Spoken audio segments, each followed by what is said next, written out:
ఇచ్చిన సవాల్ను పార్టీ తరపున కేటీఆర్ వ్యాఖ్యలకు మంత్రి సీతక్క కౌంటర్ ఇచ్చారు. కేటీఆర్ కు సీఎం రేవంత్ రెడ్డి సవాల్ అర్థం కానట్లుగా ఉందని అన్నారు. అసెంబ్లీలో చర్చకు రావాలని సవాల్ చేస్తే ప్రెస్ క్లబ్ కి రమ్మనడం ఏమిటని ప్రశ్నించారు.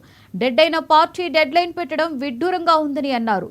కేటీఆర్ కు సొంత చెల్లెలే నాయకుడిగా గుర్తించడం లేదని విమర్శించారు. ప్రతిపక్ష నేత అసెంబ్లీకి ఎందుకు రావడం లేదని, సమస్యల మీద చర్చించేందుకు భయం ఎందుకు అని ప్రశ్నించారు. విదేశాల నుంచి ఉటాముటిని వచ్చి నేనున్నా అని మాట్లాడుతున్నాడు. ఇలా మీకు అందరికీ గుర్తింపు సమస్య, ఆల్రెడీ మీరు డెడ్ అయిపోయింది మీ పార్టీ. కాబట్టి ఇప్పుడు మీకు గుర్తింపు సమస్య వచ్చింది. కాబట్టి మా సీఎం రేవంత్ రెడ్డి గారు విసిరిన సవాల్కు నీకు కాదు సవాల్, ప్రతిపక్ష నాయకుడిగా మరి 9.5 సంవత్సరాలు ముఖ్యమంత్రిగా చేసినటువంటి మాజీ ముఖ్యమంత్రి గారు రండి, ఎక్కడో ఉండి మాట్లాడడం కాదు, అసెంబ్లీకి రండి, లేఖ పెట్టండి, అసెంబ్లీ సమావేశపరుస్తామని మేమంటుంటే ఆయన డెడ్ లైన్ పెట్టినాం. నీ డెడ్ లైన్ల కోసం ఇక్కడ ఎవ్వరు వెయిటింగ్లో లేరు. మేము పెట్టిన డెడ్ లైన్ అసెంబ్లీ వేదిక.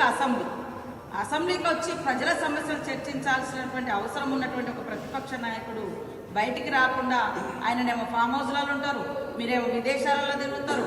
మీ చెల్లెనేమో జైలు సమస్యతో ఎదుర్కొంటుంది, తర్వాత ఆమె సపరేట్గా ఆమె ఒక సమస్యతో ఉంది. నిన్నగాక మొన్న కొన్ని ఇంటర్వ్యూలలో ఆయన అసలు నాకు నాయకుడే కాదు కేటీఆర్ అని. ఇంకా నీతోటి మేము ఎవరు ఇక్కడ గుర్తించి మా నాయకుడు మళ్ళీదామా అని నీతో చర్చించడానికి ఎవరు తగ్గిలేరు. ఇక్కడ మీ నాయనకి హోదా ఉంది, మీ నాయన ప్రతిపక్ష హోదాలో పనిచేస్తున్నాడు. ప్రతిపక్షంగా ఓ 10 ఏళ్ళు రాష్ట్రంలో ముఖ్యమంత్రిగా ఉన్నాడు. ఆయన అనుభవాలు కానీ ఆయన ఆలోచన కానీ పంచాలంటే అసెంబ్లీకి రమ్మని మేము ఆహ్వానిస్తాం. ప్రెస్ క్లబ్బులు, ఇంకో క్లబ్బులు అవి కాదు వేదికలు. ప్రజా సమస్యలు చర్చించడానికి అసెంబ్లీనే సరే.